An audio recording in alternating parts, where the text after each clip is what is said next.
Well, we love murals in Charlotte, and in recent years, we've seen more and more of them pop up. We find murals in Uptown, South End, Plaza Midwood, really all over the area. But it wasn't always that way.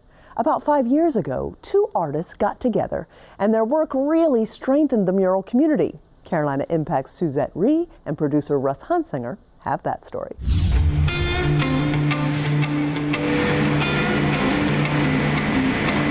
A day at the office for mural artist Matt Hooker is quite unconventional. Construction equipment can be the most valuable tool today, and creativity here takes the word large to a whole new level. Hooker says for he and partner Matt Moore, who's at a different project site, creating art on this scale is their passion. Every artist likes to work big, most anyway.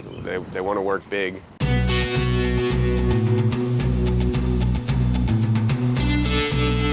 Here's what working big can look like.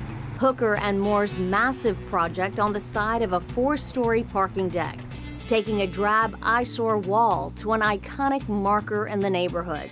Both recall the process of creating this Poseidon.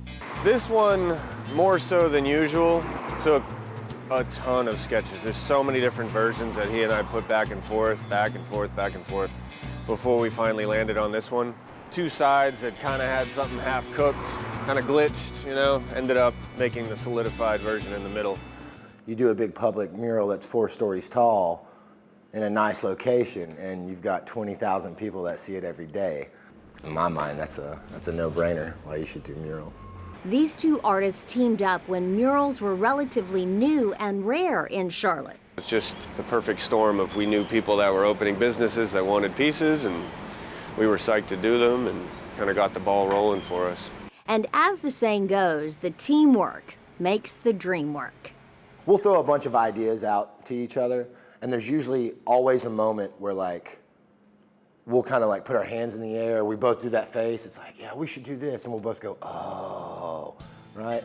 And once we have 3 or 4 oh moments, then we really start to kind of funnel down. Creating the artwork is a dynamic process they both enjoy, but make no mistake, creating on this level and this scale can be physically exhausting. It's a grueling process more often than not. I'm lucky to have a scissor lift in here today, but a lot of times we're standing on ladders and, you know, it's not an old man's game, that's for sure. I'm feeling pretty creaky and I'm not even that old. Indeed, the two millennial artists are young by any standard. They both draw and create in traditional ways like drawing on paper, but they both agree that digital platforms have been a game changer. They can even take in proportion of scale on a wall per se, to see if the image they have in mind would actually work in the space.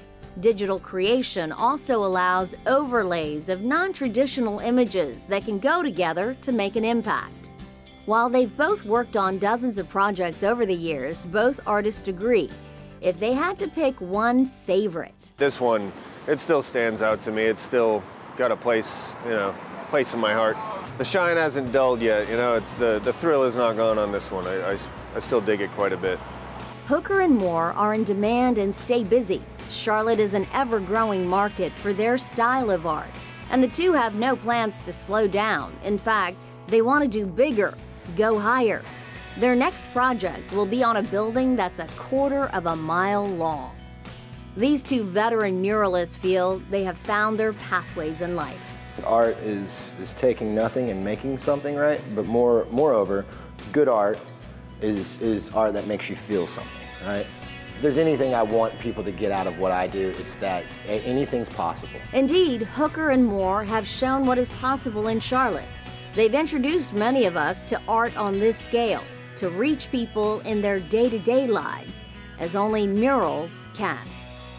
For Carolina Impact, I'm Suzette Rhee.